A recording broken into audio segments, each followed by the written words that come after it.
Here's a Trane XL1200 air conditioner.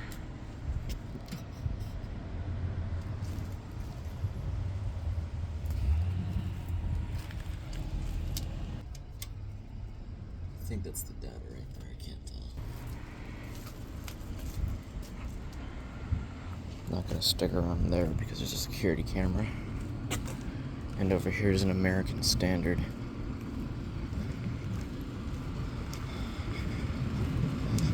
Let's see if I can.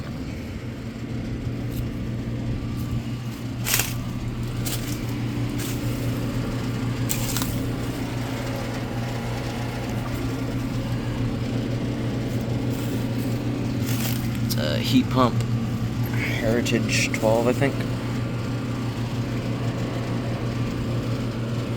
A refrigeration unit right there. So, quick video of these units, and thanks for watching.